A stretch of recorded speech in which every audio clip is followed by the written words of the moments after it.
Hallo liebe Zuseher, Fans, Astronauten und wie ihr noch alle heißt.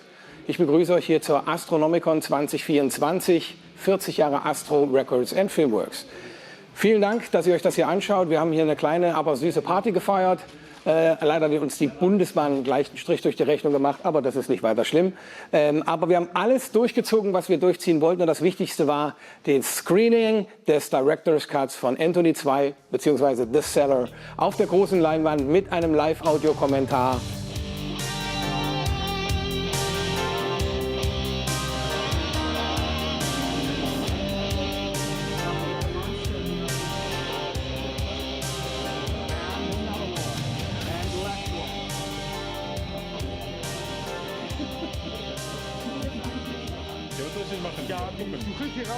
Wir hatten auch super tolle Gäste, als da wären zum Beispiel Patrick Kilpatrick, der eigentlich schon von jedem Bösewicht und auch Guten in Hollywood einmal aufgemischt wurde. Suzanne Savoy, auch eine wunderbare, nette und vor allen Dingen super Frau, die auch tolle Rollen gespielt hat.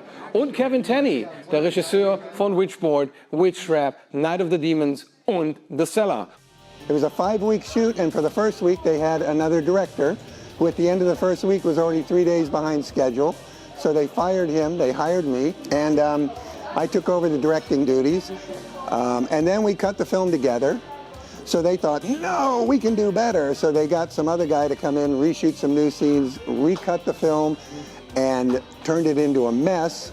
And then they went back to the distributors, and the distributors said, no, we don't want this one at all. Can you give us the first one? And they said, oops, no, because we actually cut the original negative, and that version doesn't exist. Unfortunately for them, but fortunately for me, it did exist because we had one answer print, and I had it in my garage for 30-something years.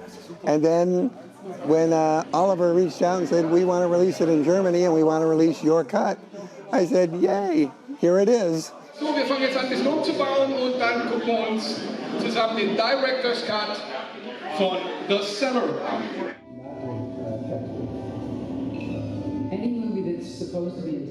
So I actually lost out on the chance to watch The Cellar when it first came out. It was only for this project. I was given the opportunity to see the film for the first time.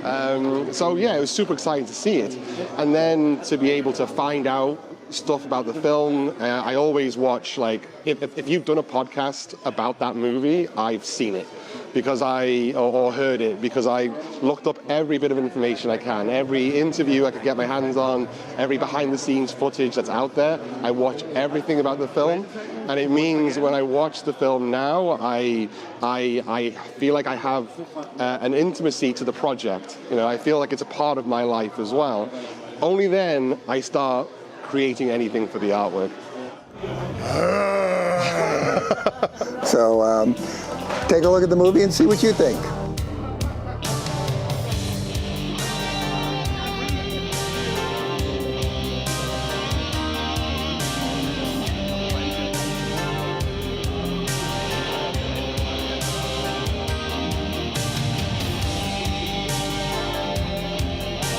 Wir haben es durchgezogen, wir haben es gemacht, es war super schön, es war eine tolle Veranstaltung. Also wir sind sehr zufrieden mit dem Event, auch wenn natürlich einige Leute gefehlt haben, die sich angekündigt hatten und dann irgendwo in Deutschland auf irgendwelchen Bahnhöfen sitzen und schwitzen, so wie ich.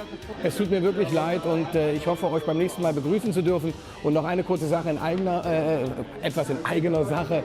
Habt ihr ein Ticket gekauft und konntet deswegen nicht kommen, kriegt ihr beim nächsten Mal selbstverständlich 50%. Das ist eine klare Geschichte und ich würde mich freuen, wenn ihr da wärt, denn ohne euch ist so ein Event immer genau gar nichts.